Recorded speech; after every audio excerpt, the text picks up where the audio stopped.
संत रामपाल जी महाराज एक ऐसे महान संत जिन्होंने अपनी सतभक्ति, तत्व ज्ञान, करुणा और सेवा के बल पर समाज में नई मिसाल कायम की है। संत रामपाल जी महाराज की अगुवाई में उनके सभी सतलोक आश्रमों से समाज कल्याण के अद्भुत कार्यों ने समाज को सुनहरे भविष्य की एक नई उम्मीद दिखाई है। संत रामपाल जी महाराज से नाम दीक्षा लेने के बाद लाखों लोगों की लाइलाज बीमारियां जैसे कैंसर, एड्स आदि ठीक हुई। संत जी के ज्ञान से प्रेरित होकर उनके अनुयायियों ने लाखों यूनिट रक्तदान किया। संत जी ने लाखों बहन बेटियों का दहेज मुक्त विवाह करवाया।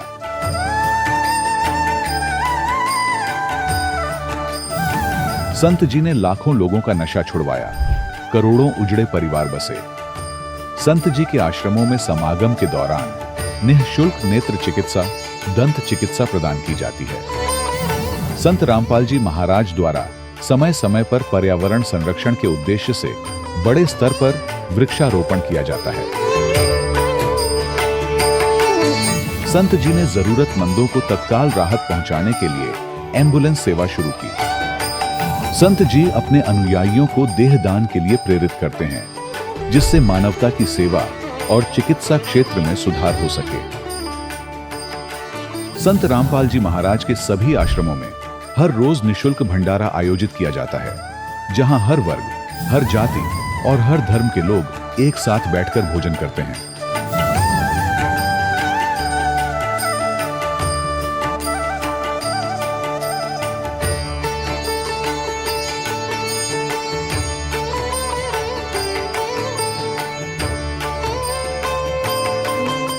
संत रामपाल जी महाराज की अन्नपूर्णा मुहिम ने गरीब और बेसहारा लोगों के जीवन में एक नई ऊर्जा और उम्मीद को जन्म दिया है।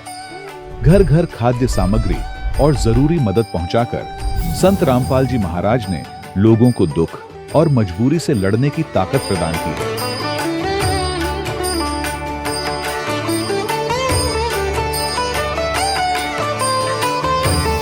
संत रामपाल जी महाराज द्वारा गरीब लोगों के लिए घर बनवाने का अद्भुत कार्य एक ऐसी मिसाल कायम कर रहा है जो सदियों सदियों संत जी की उदारता और दया भावना के तौर पर जाना जाएगा।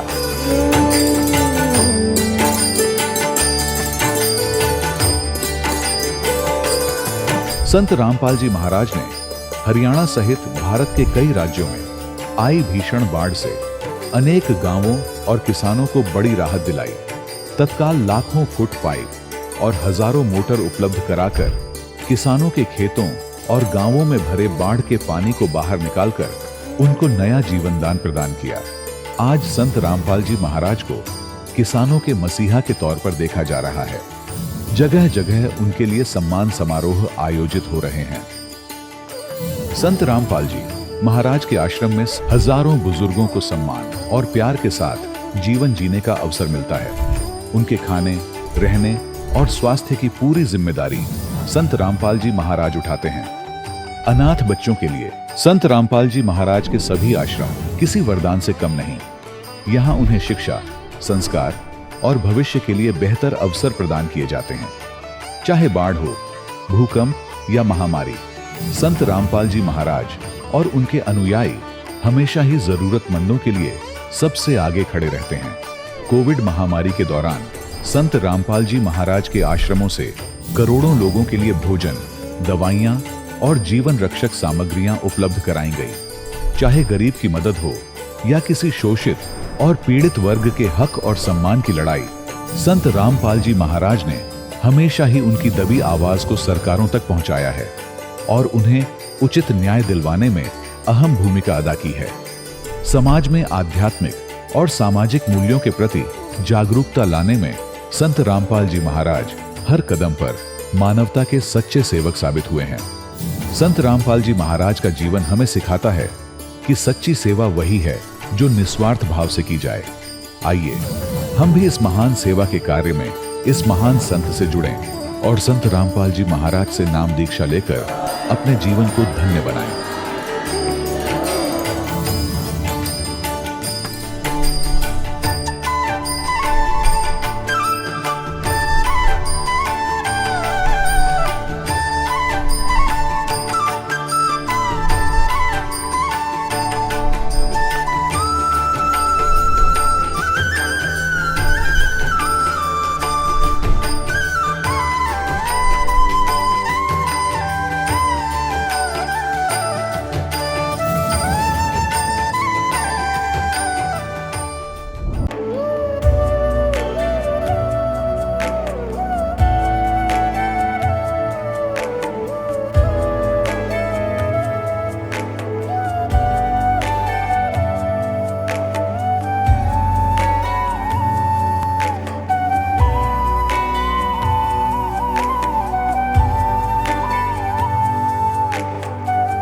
गीता में अर्जुन को स्वयं भगवान कह रहे हैं कि उस परमेश्वर की शरण में जा, उसके लिए उन संतों के पास जा जो तत्वदर्शी हो। इसी प्रकार हजरत मोहम्मद को उनका अल्लाह कह रहा है कि कोई और पूर्ण परमात्मा है, उसको पाने के लिए उन तत्वदर्शी संत की तलाश कर। वो प्रभु कौन है, ये जानने के लिए कृपया अवश्य सुनिए जगत गुरु तत्वदर्शी संत रामपाल जी महाराज के अमृत वचन। सभी सदग्रंथ प्रमाण करते हैं कि कबीर नामक परमेश्वर है, वो सतलोक में रहता है और वहाँ से चलकर वो परमात्मा स्वयं गति करके यहाँ सशरीर आते हैं, सशरीर चले जाते हैं।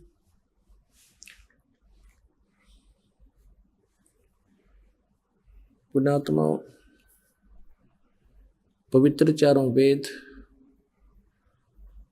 और परमेश्वर के द्वारा दिया गया वो सूक्ष्म वेद, पवित्र श्रीमद् भगवत गीता, ये स्पष्ट करते हैं कि वो परमेश्वर पूर्ण ब्रह्म जो है उसी की पूजा करनी चाहिए, उसी से मोक्ष होगा, वही हम सबका स्वामी है, वही पाप नाशक है, वही इष्ट रूप में पूज्य है। पुण्यात्मा, आज चौथा दिन हो चुका है इस सत्संग समागम को और अभी तक हम परमात्मा की महिमा को आंशिक भी नहीं आपको सुना पाए हैं। परमात्मा की लीलाएं, परमेश्वर की लीलाएं जो हैं वो आज आपको सुनाएंगे। वैसे तो ये भी लीलाएं थी,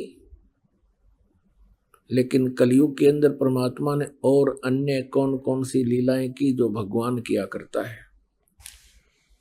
पुण्यात्माओं, हमने श्री राम, श्री कृष्ण जी, श्री विष्णु जी, श्री राम कहो, श्री विष्णु जी कहो, चाहे श्री कृष्ण जी कहो, और भगवान शंकर जी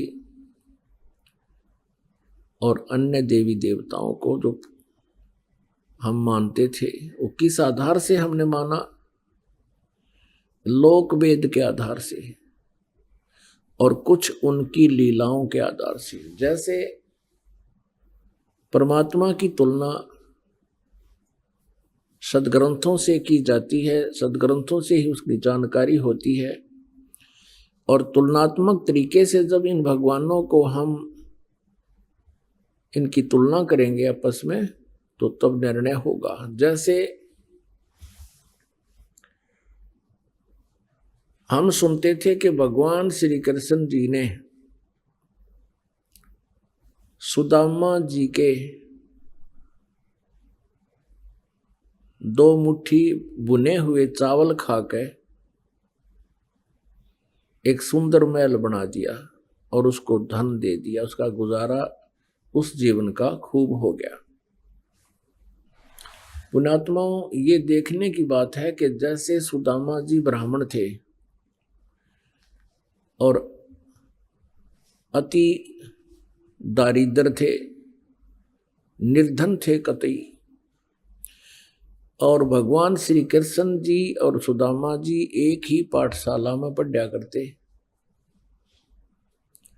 बड़े होकर के श्री कृष्ण जी तो द्वारका में राजा बन गए, सुदामा जी अपना गरीबी हालत में ही अपना गुजारा कर रहे थे। ऐसी स्थिति होने लगी कि कई बार तो बच्चे भूखे सो जाते थे। सुदामा की पत्नी बहुत बार कहती थी कि आप अपने बताते हो कि मेरे मित्र हैं भगवान श्री कृष्ण और वो द्वारका के राजा हैं, आप उनसे कुछ धन मांग लो। सुदामा जी कहा करते थे, ब्राह्मण का काम मांगना नहीं है। यही सदग्रंथ बताते हैं, जो मांगे सो बढ़ुआ कहिए, दर दर फिरे अज्ञानी, और जोगी जोग संपूर्ण जिसका, जो मांगना पीवे पानी। नट पेरना कंजर सासी मांगत है बठियारे, और जिनकी लो लागे सतगुरु में वो तो मोती देवे उदारे। फिर भी ज्यादा कंपेल कर दिया उसकी पत्नी ने, और वो चल पड़ा, फटे पुराने कपड़े। अब द्वारका में जब पहुंचा श्री कृष्ण जी के पास, श्री कृष्ण जी ने कहा, क्योंकि जैसे जाते थे रिश्तेदारों को जाते, कोई तो बर्फी ले जा, कोई लड्डू ले जाता है, पहले कसार भून के ले जाया करते थे, और कुछ व्यवस्था ठीक होने उसकी पत्नी ने चावल भून के दे दिए थोड़े से। अब श्री कृष्ण जी ने कहा भी कुछ हमारे लिए लाए हो। उसने वाला कोली पोटली के देखा हुआ, भगवान श्री कृष्ण ने देख लिया और वो आहार किया। श्री कृष्ण जी ने पूछा कि आपकी क्या व्यवस्था है, आप परिवार ठीक है, कुशल है? तो सुदामा जी कहने लगे, भगवान आपकी कृपा से कोई कमी नहीं किसी वस्तु की। अब उधर से श्री कृष्ण जी ने देख लिया फटे पुराने कपड़े, वो जान गए थे गड़बड़ हो रही है सारी, पर यू महान आत्मा है, ये कुछ नहीं कहेगा। उधर से पीछे से श्री कृष्ण जी ने अपना इंजीनियर बुला लिया विश्वकर्मा, और सुदामा जी का महल बनवा दिया वहां पर। 5-7 दिन सुदामा जी को वहीं रखा, अपने मित्र के आप पैर धोए, स्वच्छ का अच्छे कपड़े पहना दिए, और 7वें 8वें दिन वो चलने लगे। जब सुदामा जी कहने लगे, अच्छा मित्र अब मैं चलता हूँ, और अच्छा जाओ। अब रास्ते में आकर सुदामा जी का थोड़ा दोष आ गया था कि वह देख लिया मित्र, तो मेरी स्थिति को वो नहीं देख सका, मेरी क्या हालत हो रही है, और मेरे से पूछा है और कुशल है, क्या उसको नहीं दिखाई दे था? यानी इतना सा दोष आया था, क्योंकि युमन बड़ा उस्ताद है। इतने में क्या हुआ कि वो नए कपड़े पहन रहा था, रास्ते में लुटेरों ने सोचा कोई सेठ है, उसके वो कपड़े भी तार दिए, कति एक लंगोटी में छोड़ दिया। इस चल पड़ा वहां तो लंगोटी में, और फिर कोसरा श्री कृष्ण जी ने देखा मित्र,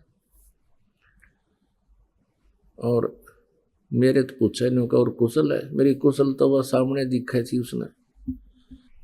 अब कहने का भाव यह है कि ज्यादा विस्तार ना करें, तो वहां जाकर देखा तो अपनी झोंपड़ी के स्थान पर महल को देखकर आश्चर्यचकित रहा।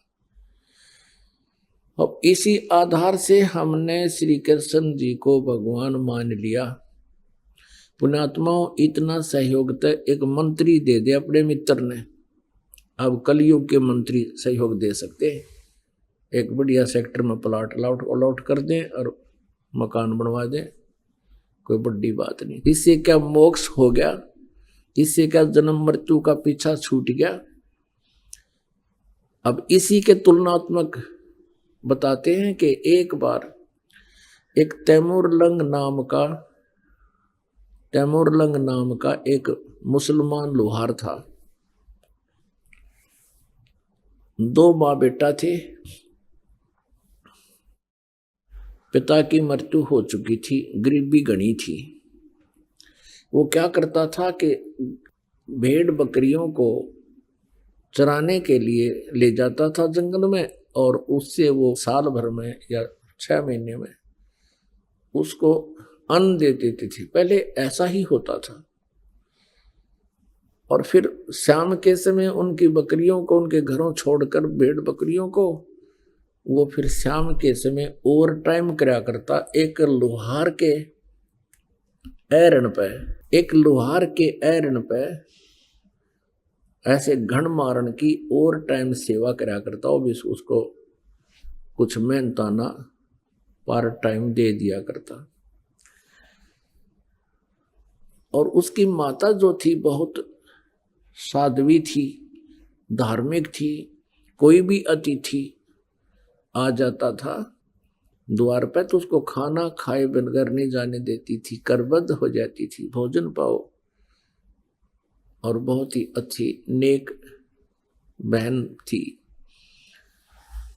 एक दिन क्या हुआ कि तैमूरलंग जंगल में भेड़ बकरियां चरा रहा था।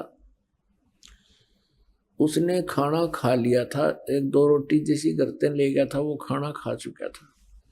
उसी समय परमेश्वर एक जिंदा महात्मा का रूप बनाकर, एक साधु यानी मुसलमान फकीर होते हैं जिंदा, और तैमूर लंग के पास खड़ा हो गया। तैमूर लंग ने कहा, महाराज अभी अभी मैंने खाना खाया है, भोजन की सुनाओ। परमात्मा ने कहा, भाई भूख लग रही है।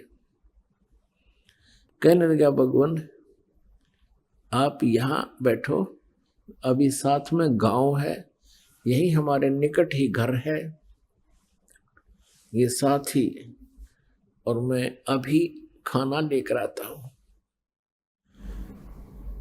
और साथ में ये भी प्रार्थना की कि हे महात्मा जी, इन भेड़ बकरियों को ध्यान रखना, ये गुम ना हो जाए, हम बहुत गरीब व्यक्ति हैं, एक दो बकरी भी गुम होगी तो हमसे इनकी कीमत पूरी नहीं होगी। परमात्मा ने कहा, बेटा मैं खूब रखवाल करूंगा, तू जा। दौड़ा दौड़ा आया, अपनी माँ से कहा, माँ, क्योंकि जैसा बच्चा घर में देखता है वैसी ही भावना उसकी विचार बन जाती है। अपनी माता से कहा कि माता जी, ऐसे एक महापुरुष आए हैं, संत हैं, फकीर, और भोजन चाहते हैं। उसकी माँ ने तुरंत 2 रोटी का आटा था घर में, बस 2 रोटी बनाई, जल का लोटा हाथ में ले लिया। माता ने कहा, बेटा तू बकरी सुन्नी छोड़ कर क्यों आ गया? एक दो बकरी भी गुम होगी बेटा, हमसे उनकी कीमत पूरी नहीं होगी। तो उसने कहा, माता मैं महात्मा से प्रार्थना करके आया हूं कि संभाल के रखना। वो कह रहा था, बेटा मैं खूब रखवाल करूंगा। माता ने सोचा कि मैं चलती हूँ, महात्मा के दर्शन भी कराऊंगी, आते समय ये लोटा ले आऊंगी। अब वहां जब पहुंचे तो महाराज जी बैठे थे, परमात्मा विराजमान थे। माई ने रोटी रख दी आगे और लोटा जल का रख दिया और कहा, महाराज जी हम घने गरीब हैं, ऐसा आशीर्वाद दो महात्मा, हम हमारे पास कुछ धन हो जा। परमात्मा रोटी खाने लागे। एक रोटी खाई थी दाता ने, इतने में माई ने 6 बार प्रार्थना कर दी, ये भगवान हम घने गरीब हैं, ये परमात्मा हमें कति रोटी भी ना मिलती, कई बार तय कुछ दया बख्शियो, कुछ आशीर्वाद दियो। खाना खा के और पी के पानी जल मालिक ने वहां बेल, या जैसे बकरी बांधन की बेल होया करे, ये भैंस भूस गाय को भी बांधते हैं लोहे की, और बकरियां की होती है पतली पतली सी, बिल्कुल पतले तारों की बेल बनी होती है। वह बेल उठाई, वह चैन, और उसको 4 बार मोड़ लिया, इतनी रहेगी वह, और खड़ा होकर उसके पुत्र के, उस तैमूर लंग का परमात्मा ने पीठ में न्यू करके 7 1 2 3 7 मारी, और फिर 2 मारी, फिर मारी लात और मुक्के। माई ने सोचा, यू महाराज जी तो नाराज हो गया, दी खैर क्या यू मेंटल है, बता भी मतलब मेरे बेटे ने पीटन लाग गया। तो माई ने कहा, महाराज जी मेरे पुत्र ने कोई गलती कर दी। परमात्मा ने कहा, माई तेरे पुत्र को 7 पीढ़ी का राज दे दिया है, तुम्हारे को 7 पीढ़ी का राज बख्श दिया है, ये 7 जो संगल मारी है और फिर लात और मुक्के मारे हैं, उसके बाद तुम्हारा राज्य टुकड़ों में बट जाएगा। पुणात्मा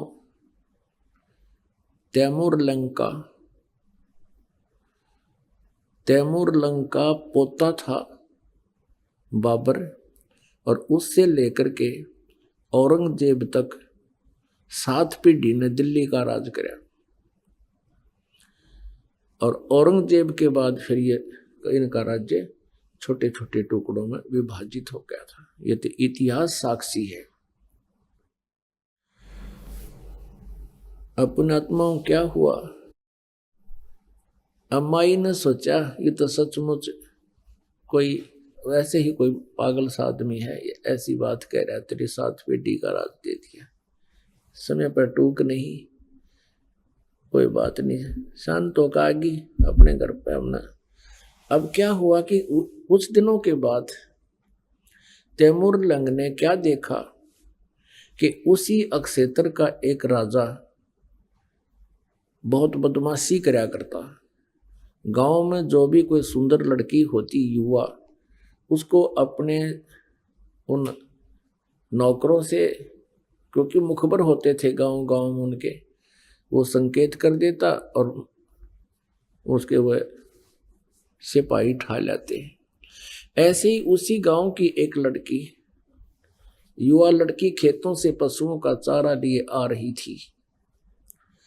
तैमूरलंग वहां बकरी भेड़ चरा रहा था।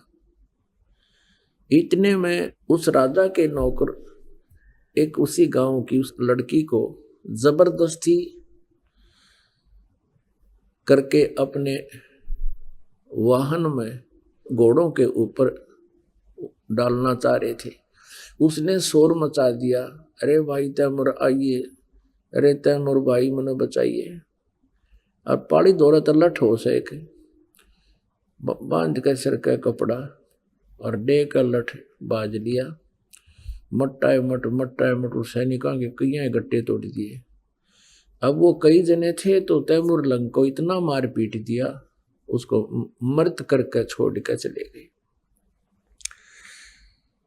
वो परमात्मा का आशीर्वाद था, वो जीवित हो गया और गांव के लोग पहुंचे, उसको घर ले आए, कुछ दिन में स्वस्थ हो गया।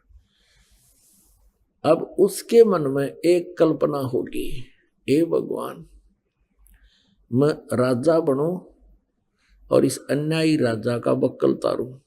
इसने हमारी बहन बेटियों की इज्जत लूट रहा है और यही तरफ बनेगी उसके। इसी उद्देश्य से उसने क्या किया, सपने में एक दिन परमात्मा, वही जिंदा महात्मा तैमूरलंग को दिखाई दिए और कहा, बेटा, जिस एहरन पर तू पार्ट टाइम काम करता है, हथौड़े मारन जाता, घण मारने, उस एहरन ने मोल ले ले और उसके नीचे एक बहुत बड़ा खजाना दबा हुआ है, हीरे पन्ने जवाहरात, सोने की असरफियां, बहुत घना खजाना है। और परमात्मा ने कहा, तू बोला, स्वप्न में बात की कि भगवान हम कैसे खरीदेंगे, पैसा तो है नहीं। प्रभु ने कहा कि आप उनसे जिक्र करना और उधार पे ले लेना, वो दे देगा। कहते हैं परमात्मा जब दया बख्शता है, दोनों तरफ से रिमोट से चलाता है। सुबह उठा, अपनी माँ से वो स्वप्न बताया कि माता जी ऐसे ऐसे वही महाराज दिखाई दिए थे और ये कह रहे थे कि तू उस एहरन मोल ले ले। अब उसी रात्रि में उसकी माता जी को भी परमात्मा से दिखे। उसकी माँ ने भी कहा, बेटा मुझे भी स्वप्न थोड़ा थोड़ा याद है, आज भगवान वही संत, वो फकीर दिखाई दिए, पर बेटा मैंने वो समझ नहीं सकी, मेरा याद को ना उन्होंने के बात कही थी। तैमूरलंग ने कहा, माँ मेरे सारी बात याद रहेगी। तो कहने लगी, बेटा हमने कौन देगा वो एहरन, एहरन का स्थान था कोई 20, 30, 50 गज, तो हमें कैसे देगा, हमारे पास पैसा नहीं। तो तैमूरलंग ने कहा कि माता जी, महात्मा जी कह रहे थे तू एक बार चर्चा शुरू करना। माता जी कहने लगी, बेटा देख ले चर्चा करके उधार पे। उधर से परमात्मा ने उस एहरन वाले लोहार के मन में एक विशेष प्रेरणा कर दी कि ये स्थान थोड़ा है और बाहर उसका प्लाट था थोड़ी सी दूरी पे, वो कुछ बड़ा था कि यहाँ अब भीड़ बढ़ने लगी, इसको कोई इस स्थान को मोल ले ले तो मैं उधार भी दे दूं, चाहे 1 साल में दे दे हमारे पैसे। अब उसने तैमूरलंग ने जाकर उस लोहार से प्रार्थना की और सब चर्चा की। वो लोहार कहने लगा, भाई इस एहरन समेत दे दूंगा तेरे को। अब तैमूरलंग ने यही प्रार्थना की थी, यदि आप एहरन समेत मुझे दे दो तो मैं भी अपना गुजारा कर लूं।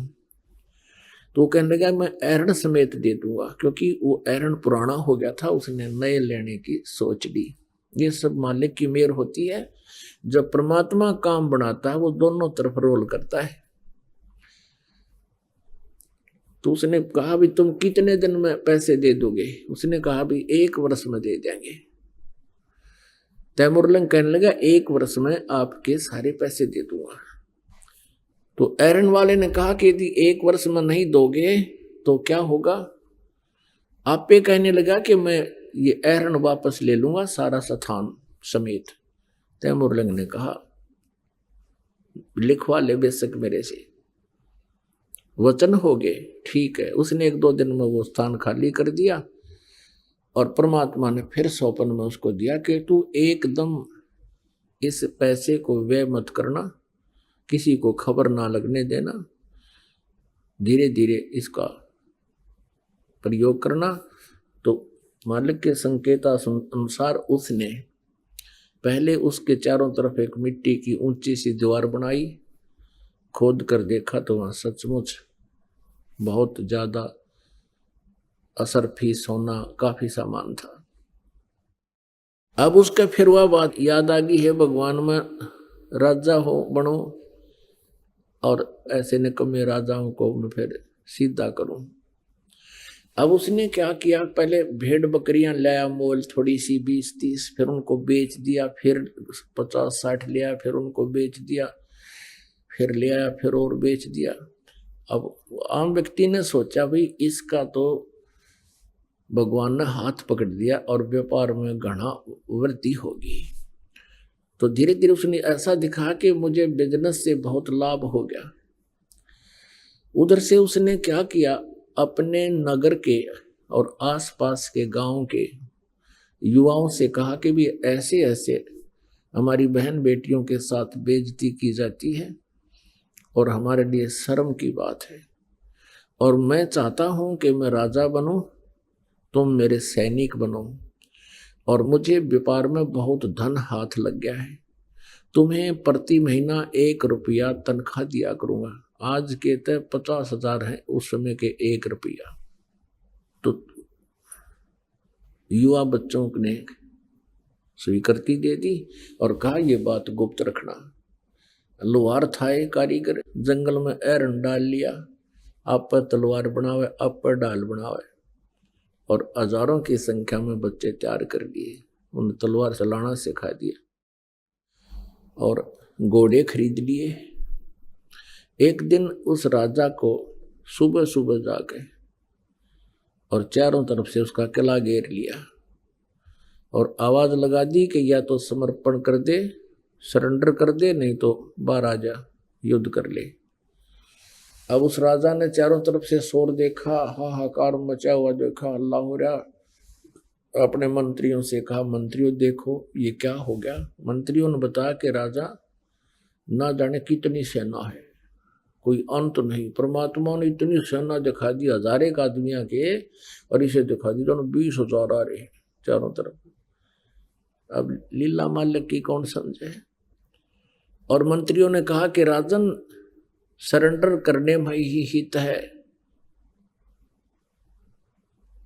तो उसने अपने झंडे झुका दिए जैसे उनके सैंपल थे और हाथ ऊपर न करके सारे बाहर आ गए। उनको अरेस्ट कर लिया, उनकी सेना को काबू कर लिया, उनके हथियार काबू कर लिए, यानी उस पर कब्जा कर लिया।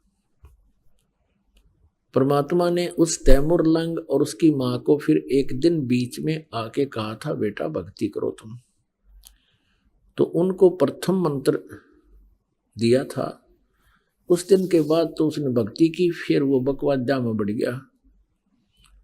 भक्ति तो दी छोड़, बाकी राजपाट में उसका ज्यादा रुचि होगी। तो तैमूरलंग ने फिर दूसरे राजा पर चढ़ाई की, यानी युद्ध कर दिया, उसको भी विजयी कर लिया। फिर और दूसरों को संदेश भेज दिया कि भी मेरे पास इतनी सेना है, या तो युद्ध करो या सरेंडर करो। उस नालायक ने यहां तक कि दिल्ली पर भी आके अपना कब्जा कर लिया। और दिल्ली के शासन पर, दिल्ली के सिंहासन पर अपना एक नौकर छोड़ दिया, अपना एक दास गुलाम राजा छोड़ दिया और उसको कहा कि मुझे सालाना इतना टैक्स तू देगा। उस कुछ दिनों के बाद फिर उसका पोता बाबर यहाँ का दिल्ली का बादशाह बना। उसके बाद औरंगजेब तक 7 पीढ़ी ने राज किया। फिर क्या हुआ कि ये राज्य पाकर भूल गया भगवान परमात्मा, उसको फिर शिकार में मिले और शिकार में उसके साथ ऐसी घटना की कि उसका घोड़ा बहुत दूर चला गया, प्यासा मर गया, कहीं पानी नहीं, जान निकलने को होगी। परमात्मा नजर आए, साधु संत दिखाई दिए, वहां पहुंचा के शायद यहाँ कोई जल मिले। तब परमात्मा उसी रूप में आगे, जिस रूप में उसको उस दिन मिले थे जिस दिन उसके पास शाम की रोटी नहीं थी। जब परमात्मा को देखकर चरणों में गिर गया वो तैमूर लंग, हे भगवान आपने मौज कर दी, आपका आशीर्वाद फल गया, आपका बेटा राजा बन गया। परमात्मा बोले दूर हो जा कमबख्त, दूर हो जा यहाँ से। अरे दुष्ट आत्मा, मैंने क्या यही इसीलिए तेरे को राज्य दिया था? तूने कितने पाप कमा लिए और कहाँ ले जाएगा इस धन को? परमात्मा के चरणों में गिर गया, कहने लगा भगवान मैंने माफ कर दो, गलती बन गई। अपने पोते को देकर शासन, उसी दिन से पुनः फिर भक्ति करने लगा। और धीरे धीरे पुण्यात्माओं, एक बार यो भक्ति का बीज प्राणी में गिर जाता है, चल शुरू हो जाता है, फिर परमेश्वर उसको पार करके छोड़ता है, चाहे किसी युग में कितने दिन लागो। आप ऐसी ही आत्माओं में से हो, कभी ना कभी किसी ना किसी युग में आप परमात्मा की सेवा कर चुके हो किसी ना किसी तरीके से। और परमेश्वर का स्वभाव है कि जो बच्चा गौ की नजर में, यो साईं को संत, भक्तों के पीछे फिर ये भक्त वत्सल भगवंत। जो जन मेरी शरण है, ताका हूँ मैं दासे, गेल गेल लाग्या फिरूं हूँ जब तक धरती आकाश। तो पुणात्मा, हमने यहाँ तुलना करनी है कि हमने अभी तक श्री कृष्ण और सुदामा के सांग भी देखे, इनके रागनी गानियां भी देखे सुने, इनके नाटक भी देखकर हम पक गए कि कृष्ण तो ऊपर कोई भगवान कोई ना, उसने सुदामा का एक ढूंढ बना दिया मैल और थोड़ा सा दम दे दिया। अभी आपने सुने संत रामपाल जी महाराज के मंगल प्रवचन। आइए अब सुनते हैं संत रामपाल जी महाराज से नाम दीक्षा लेकर सतभक्ति करके अद्भुत लाभ प्राप्त करने वाले अनुयायी के विचार। सर नमस्कार। नमस्कार जी। सर क्या नाम है आपका? मेरा नाम बीपी सिंह है। सर कहाँ से आए हो आप? मैं जगीरपुर लुधियाना के रहने वाला हूँ। सर संत रामपाल जी महाराज जी से नाम दीक्षा लेने से पहले आप क्या भक्ति साधनाएं करते थे? हम पहले बजरंग बली का पूजा करते थे। कुछ दिन बजरंग बली के पूजा करते करते उनको छोड़ करके फिर शंकर भगवान की पूजा करने लगे। और शंकर भगवान की पूजा करते करते मैं अमरनाथ तक गया, अमरनाथ भी होकर के आया शंकर भगवान का। उस दिन मैंने डिसीजन किया कि जब भी मैं मरूंगा तो शंकर भगवान के चरणों में अमरनाथ जा करके मरूंगा। सबको पूजा करते थे, लेकिन पूजा करते करते हमको ये पोजीशन आया कि दिन प्रतिदिन हमारी सेहत डाउन हो गया और सब कुछ खत्म होने वाला हो गया। एक बार क्या हुआ कि मैं एक बार बीमार पड़ गया। तो बीमार कैसे पड़ा? हमारा हाइड्रोसिल का ऑपरेशन हुआ था। हाइड्रोसिल ऑपरेशन ठीक हुआ तो हमारा एक दिन बुखार लगा, दूसरे दिन हमने सेल डाउन हो गया। सेल डाउन इतना हो गया 1 लाख बचा। 1 लाख के बाद में हमको पानी चढ़ाया गया। पानी चढ़ाने के बाद में दिन प्रतिदिन सेल डाउन होता है। अब सिर्फ मेरे को 4000 सेल बचा था। 4000 सेल में डॉक्टर बोलता है कि तो कोई जिंदा ही नहीं होता 4000 में। सर जैसा कि आप देव देवताओं की पूजा करते थे, भगवान शिव के अंदर आपकी बहुत दृढ़ आस्था थी, तो सर उन पूजाओं को छोड़कर आप संत रामपाल जी महाराज जी की शरण में कैसे आए? हम पहले बच्चे लोगों को पढ़ाते थे, तो हमारे पास एक भगत जी आए थे, दुर्गेश दास नाम था। उन्होंने मेरे को बोले कि आप हमारे बच्चे को पढ़ाइए। मैं बोला हमारे पास टाइम नहीं है। तो उन्होंने बोले 10 बजे रात में पढ़ाओ। मैं बोला टाइम ही नहीं है, 10 बजे मैं ड्यूटी से आता हूँ। कहते कितना पैसा लोगे? हम कि चाहे जितनी पैसा दे दो हम नहीं पढ़ाएंगे। बोलता मैं तुमको 5,000 रुपया ट्यूशन फीस दूंगा, पढ़ाओ मेरे बच्चे को। मैंने बोला 5,000 तो छोड़ो, 50,000 रुपया भी दोगे तो तुम्हारी बच्ची को नहीं पढ़ाऊंगा। दूसरे दिन जब ड्यूटी से मैं आया, बच्चे 2-3 बैठे हुए थे पढ़ने के लिए, उनकी भी बच्ची आ गई।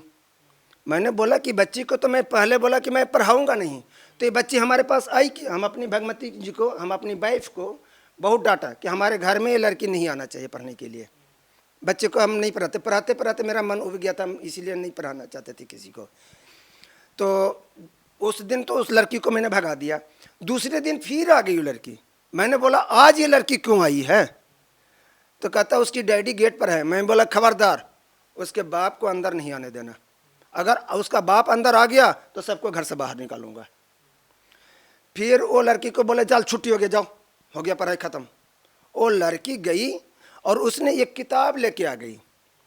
बोलता है कि हम बोले कि अभी क्या करने आई हो, अब तो छुट्टी कर दिया तो फिर दोबारा किस लिए आई हो? कहता है ये किताब लीजिए। मैं बोला कि वो तेरी की किताब लेने आया, मत्थे पर मैंने हारा। मैं बोला हम जो भी पढ़ते हैं पॉजिटिव एटीट्यूड की किताब पढ़ते हैं, दूसरा किताब तो पढ़ती ही नहीं है, रख दो उधर, हमें क्या कर लेना किताब से। उसके बाद में बोला वो लड़की तो चली गई।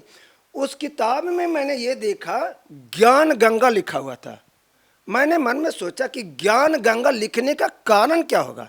इसका मतलब है कि इसमें जो ज्ञान है, जो भी ज्ञान है वो गंगा की तरह पवित्र हो गया। दूसरी बात, तो जब किताब अट्रैक्टिव हो गया, मैंने उसको खोल के पढ़ने लगा तो उसमें देखे हैं लिखा हुआ था कबीर साहब जी। मैंने फिर माथा पर हाथ मारा, मैं लो हो गया सत्यानाश, एक कबीर जी तो उल्टे ही बानी बोलते हैं। ठीक है, मैंने मन में सोचा कि जब उल्टा ही बानी बोलते हैं तो मैं किताबें भी उल्टा ही पढ़ के देखता हूँ। जब एक बार किताब पढ़ा तो पढ़ते पढ़ते 12 बज गया। पहला स्टोरी पढ़ा, भक्तों की मतलब जो उसमें अनुभव लिखा होता है वो मैंने पढ़ा। फिर दूसरा अनुभव पढ़ा, फिर 1 बज गया। फिर मैंने किताब बंद किया, सो गया। दूसरा दिन मैंने सवेरे छुट्टी करके आ गया, खाना खा करके, बच्चे को कुछ नहीं पढ़ाया, मैंने किताब पढ़ने लग गया। किताब मैं पुट्ठा ही पढ़ता था, सीधा नहीं पढ़ता था, उल्टी साइड से। तो उसके बाद में किताब पढ़ने से हमें इतना मतलब चालू हो गया कि अंदर में मेरे को बेचैनी हो गया। फिर जो किताब दिया था उसको मैंने एक कॉलर पकड़ लिया यहाँ से। मैं बोला तुमको जान मार दूंगा, तुमको रहने नहीं दूंगा। 2 ही बंदे लुधियाना में रह सकते, या तो तुम रहोगे या मैं रहूँगा। कहता आखिर बात क्या है? मैं बोला कि जहाँ पर ये आश्रम है वहाँ मेरे को पहुँचा दो, नहीं तो 2 दिन के अंदर मैं तुमको जान मार दूंगा। उसने कहा क्या कि जी एक बंदे को भेजा, इतना छोटा सा लड़का था, उसको बोला कि इसके साथ चले जाओ। उस लड़का को मैंने कॉलर पकड़ा। मैं बोला कि अगर आश्रम तक तो पहुंचा दिया तब तो ठीक है, और नहीं तो हम कराटे जानते हैं, हम तुमको मार देंगे जान। कहता हम पहुंचा देंगे। जब वहाँ पर गए, वहाँ की रौनक देखे सतलोक आश्रम बारबाला में, आज तक तो वैसा रौनक मैं अपने कहीं पर ज़िंदगी में देखा ही नहीं। वहाँ का जो मान सम्मान, इज्जत, खाने पीने का ढंग, उठने बैठने का ढंग, रहने का ढंग, आज तक मैंने अपना घर में देखा, ना ससुराल में देखा, कहीं नहीं देखा। वहाँ से मैंने नाम दाम लेकर के मैं वापस आ गया। जब वापस आ गया, हमारे साथ एक लड़का भी गया था, छोटा लड़का था, वो लड़का भी साथ में आ गया। वो लड़का बोले लगा वहाँ पर हलवा भी खाने को मिलता है, पूरी भी खाने को मिलता है, चावल खाने को मिलता है, खीर खाने को मिलता है। उतनी 10 दिन के अंदर में हमारा बच्चा ने ऐसी मोटिवेशन हमारी बात में हुआ, हमारे पूरे परिवार जा कर के वहाँ पर नाम दाम ले लिए। सर आपने संत रामपाल जी महाराज जी से नाम दीक्षा कब ली? 12/6/2014 में मैंने नाम दाम लिया। सर हम आपसे जानना चाहते हैं कि आप संत रामपाल जी महाराज जी के किन बातों से प्रभावित हुए? क्या संत रामपाल जी महाराज जी के ज्ञान से प्रभावित हुए या उनके आश्रम में दी जाने वाली सुविधाओं से? नहीं, जो मैंने किताब पढ़ा उसमें जो भक्तों ने लिखा था कि हमारे ये फ़ायदा हुआ, ये फ़ायदा हो गया, हम बचपन से वही चाह रहे हैं कि आखिर कौन सी ऐसी चीज़ है, कौन सी ऐसी मंत्र है जिससे इतनी फ़ायदा हो रहा है। हम तो उस चीज़ के तलाश में थे। सर आपने पुस्तक के माध्यम से भक्तों के अनुभव को जाना, तो सर हम आपसे जानना चाहते हैं कि आपको संत रामपाल जी महाराज जी से नाम दीक्षा लेने के बाद क्या लाभ मिले? सर हमारा तो बहुत अनुभव है, हमारी तो दिन प्रतिदिन का अनुभव है। जब मैंने नाम दाम लेके आया था उस समय हमारा कारोबार सारा बंद हो चुका था। मैंने परमात्मा से अरदास लगा कि हे परमात्मा, इस धरती पर हमारे जितना गरीब बंदा आज तक ना तो कोई पैदा हुआ है, नहीं होगा। मैं 15-15 दिन तक रोटी नहीं खाता था, प्याज उबाल के खाता था, आलू उबाल के खाता था। लेकिन आप तो कह रहे हैं कि आप बच्चों को पढ़ाते हो। हम पढ़ाते थे, पैसा आता था, लेकिन वो पैसा हमारे घर में नहीं आ पाता था। उस डॉक्टर को चले जाता था, कभी उस डॉक्टर को चला जाता था। जो भी पैसा आता था, पैसा आने से पहले डॉक्टर के पास जाने के लिए एस्टिमेट बन जाता था।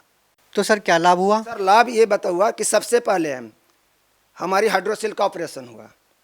हाइड्रोसिल ऑपरेशन के बाद 1 महीना तक मेरा टाका ही नहीं काटा। दूसरी बात है कि जब टाका सही हुआ, उसके बाद में हमारे बीमार पड़ गए और हमारा शरीर का सेल डाउन हो गया। सेल इतना तक डाउन हो गया, इसी cancer hospital, Ludhiana cancer hospital में मेरा सेल डाउन हुआ था कि डॉक्टर भी बोल दिया था कि सुबह तक ये आदमी मर जाएगा। जब डॉक्टर बोल दिया कि सुबह तक आदमी मर जाएगा, तो हमारी घर वाली रोना धोना शुरू कर दिया। 4000 तक हमारी सेल की संख्या हो चुकी थी और हम 5 भाई हैं। 5 भाई में 4 भाई मेरा मर गया है, हम अकेला भाई थे जो एक थे। तो मैं ये सोच रहा था कि अब हमारा भी नंबर लग गया। तो हमने गुरुजी के पास फ़ोन किया, संत रामपाल जी के पास मैंने फ़ोन किया। तो संत रामपाल जी भगवान जी ने बोले कि जिसको आपको आसरा है, जो आपको मदद कर सकता है, उसके पहले फ़ोन कर लो। 1 घंटा तक सबको फ़ोन मिलाया, फ़ोन ने किसी ने मेरे को जवाब नहीं दिया, यहाँ तक कि स्विच ऑफ कर लिया। फिर संत रामपाल जी मेरे गुरुजी बोले कि बेटा अब तू नहीं मरेगा। जब हमारे बोल दिए कि बेटा तू अब नहीं मरेगा, तो हमारी घरम पत्नी रोना बंद कर दिया। उसके बाद में मेरे को अभी तक ये नहीं पता चला कि क्या हुआ। इतना मेरे को पता, 1 बजे रात में एक आदमी आया, इसमें सिरिंज चलाया, एक इसमें सिरिंज चलाया। सुबह होते होते डॉक्टर सबसे पहले मेरे पास आ गया, कहता ये बंदा जिंदा कैसे है? तो कहता कि जिंदा है भाई, अब ठीक लग रहा है।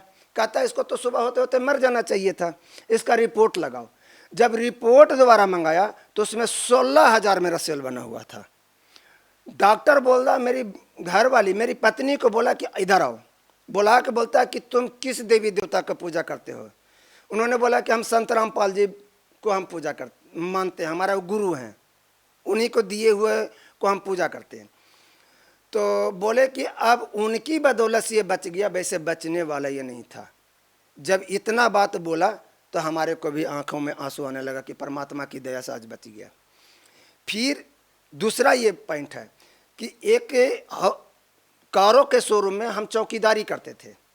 चौकीदारी में क्या होता था कि उस दिन बरसात के सीजन में मैं अकेला ड्यूटी कर रहा था चौकीदारी का, और वहाँ कोई बंदा नहीं था। रात में बारिश पड़ रहा था। सुबह 7:30 साढ़े 6 बजे के नियरबट में आग लग गई। आग कैसे लगी हमें भी पता नहीं लगा, क्योंकि वो दरवाज़ा बंद था, कोई आया नहीं, कोई गया नहीं, उसमें आग लग गया। आग लगने से करोड़ों की संपत्ति जल के राख हो गया। सुबह जब मीडिया वाले आए, पुलिस वाले आए, तो पुलिस वाले बोल रहे हैं कि इसने खुद आग लगाया है, क्योंकि यहाँ तो कोई आया नहीं है, तो इसमें आग कौन लगाएगा? सब बोलता था तूने आग लगाया, कैसे आग लगाया? मैंने बोला कि मैंने आग नहीं लगाया हूँ। कैसे आग लगा वो भी मेरे को पता नहीं है। तो लोग कहता है कि इस अकेला आदमी है, आग लगी है, इसका कहता कि पता नहीं, इसका मतलब इसी का हाथ है, इसको भी आग में डाल दो। 1 करोड़ रुपया जल गया तो कोई फर्क नहीं पड़ा, ये भी मर जाएगा तो कोई फर्क नहीं पड़ा। सारा एक मत हो गया, और चारों तरफ से हमारे को कोई कुछ टार्चर करने लग गए। मैंने कहा कि अपने आश्रम में संत रामपाल जी भगवान मालिक के पास हमने फ़ोन मिलाया। वहाँ से मेरे को रिप्लाई आया कि बेटा आग लगी, ठीक है, भागना नहीं, वहीं पर रहना, और तू ये काम कर। मैं बोला कि यहाँ पर हमारे को लोग बहुत उल्टा पुल्टा बोल रहे हैं कि आग में इसको डाल दो, ये कर दो, वो कर दो। फिर बोले तू भागना नहीं, तू अपना मंत्र चालू कर। जैसे मंत्र मैंने चालू किया, लोग वहाँ से हटना शुरू हो गए। शाम तक भी नहीं हटे। शाम को सब अपने ड्यूटी से जा रहे थे, उस समय एक बंदे को मैंने पकड़ लिया। मैंने बोला कि सुबह से सब हमारे को बोल रहे हो कि इसको जान मार दो, इसको ऐसे कर दो, ऐसे कर दो, अब हमारे से क्यों नहीं पूछ रहे हो कि आग लगी कैसे? एक बंदा बताया कि अब तुमसे कोई नहीं पूछेगा कि आग कैसे लगी। मैं बोला इसका रीज़न बताओ, क्यों नहीं आग लगे, क्यों नहीं पूछेगा? कहता है कि सारा 12-14 कमरे थे और सारा बंद थे। अब ये नहीं पता कि जिसमें आग लगी थी वो कैमरा चालू कैसे हुआ। उस कैमरे ने बता दिया कि बारिश के वजह से पानी टप टप टप टप गिर रहा था और उसके कारण शॉर्ट सर्किट हुआ और शॉर्ट सर्किट से आग लग गया और उसके कारण जल गया। उसको बाद में फिर दोबारा मेरे से कोई नहीं पूछा। तीसरा लाभ, हमारी पत्नी को सीने में दर्द होता था, उसने अल्ट्रासाउंड कराया तो बोलता है कि पित्ते में पथरी है। मैंने बोला पित्ते में पथरी है तो ठीक है, हमारे अगल बगल वाले बंदे 3-4 बंदे को भी पित्ते की पथरी उसी डॉक्टर ने बताया था और सबको ऑपरेशन हो गया। तो हमने बोला कि नहीं, हम संत रामपाल जी को मानते हैं और हमारा गुरु है, जो कहेंगे वही करेंगे। हमने फ़ोन लगा के बोला कि हे मालिक, ना तो हमारे पास पैसा है और ना मैं इनकी ट्रीटमेंट करा सकता हूँ, ये बच्चा आपका है, आप जाने, हमारा तो काम सिर्फ भक्ति करना है। मैंने अपनी पत्नी को बोला 2 दिन को टाइम दो, 2 दिन के बाद में अगर हमारा जो रिजल्ट आ जाएगा, गुरुजी जैसे बोलेंगे वैसे काम करेंगे। गुरुजी को फ़ोन किए, गुरुजी ने हमारे को रिप्लाई में बोले कि बेटा, जिस डॉक्टर के पास तूने बोला था कि पित्ते में पथरी है, तुम उसी के पास जाकर के दोबारा चेक करा लो। दूसरे दिन जब 2 दिन के बाद जब मैंने चेक कराने गया तो हम साथ में गए थे, जब हमारे सामने चेक किया तो पथरी था ही नहीं। ये चमत्कार है हमारे साथ। तीसरी बात, हम अपने घर में जब बारिश होता था, चौथा पॉइंट बता रहा हूं, जब बारिश होता था चारों तरफ से पानी चूता था, इतनी घर में पानी हो जाती थी, दिन भर पानी ऐसे ऐसे उपजते रहते थे। मैंने एक बार अरदास लगा कि हे मालिक, हमारे पास तो रहने के लिए भी जगह शरण नहीं है। उसी 2 महीने के अंदर में लेंटर पड़ गया, घर बन गई। दूसरी बात है, जब गर्मी का मौसम आता था, किसी दूसरे के घर से हम बर्फ़ मांगते थे। एक दिन मेरा लड़की मांगने गया कि भाई हमारा पानी पीने का मन था, थोड़ा सा बर्फ़ दे दो। उस लड़का ने बात क्या कहा, आज लाइट था, ऐसे बोला।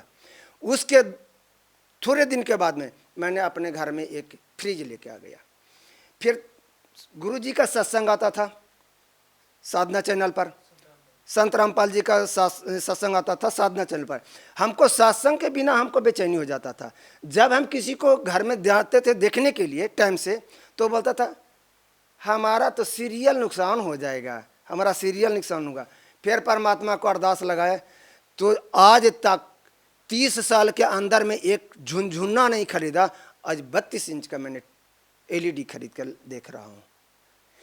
चौथी बात है, जब मैं थोड़ा जो भी पैसा हम कमाते थे, हमारी बच्चे का, एक छोटा बच्चा है 10 साल का, उसको बचपन से ही सारा शरीर जो है हाथी के चमड़ा जैसा था। हमारे घर में हमारे बच्चे, दूसरे बच्चे बोलते थे हाथी का चमड़ा आ गया, हाथी का चमड़ा आ गया। उसका शरीर ऐसे फट जाता था, सारा शरीर।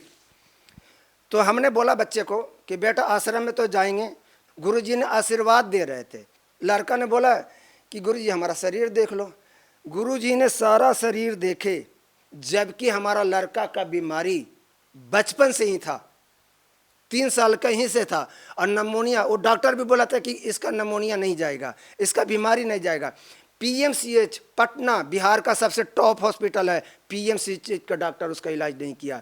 लुधियाना का दिरेसी का हॉस्पिटल, उससे भी सही नहीं हुआ। बड़े बड़े डॉक्टर से मैंने दिखाया, नहीं हुआ। तो गुरुजी ने एक ही बात बोले कि बेटा जाओ भक्ति करो, परमात्मा दया करेंगे। आप यकीन माने 20 दिन के अंदर में हमारा लड़के का शरीर सही हो गया, बिना दवाई का। ये हमारा फायदा हुआ है। और आज परमात्मा की दया, गुरु जी के, संत रामपाल जी की दया से घर में सुख और शांति है। सर, आप भगत समाज को क्या संदेश देना चाहते हैं? भगत जी को, भगत समाज को हम तो प्रार्थना करना चाहते हैं कि जिस तरीका से जिस भी भगत भाई को कोई भी बीमारी है, हमारे गुरु जी कहते हैं कि कैंसर होवे चाहे कैंसर का बाप होवे, भक्ति करो, कैंसर का बाप भी भाग जाएगा। कोई भी बीमारी है, आज तो लाखों प्रमाण मंगला, जितनी शुगर की बीमारी आज तक कोई भी डॉक्टर सही नहीं कर पा सकता है। संत रामपाल जी के मस आशीर्वाद से, मंत्र से ही सारा रोग भाग जाता है। जी धन्यवाद। सत साहिब, सत साहिब।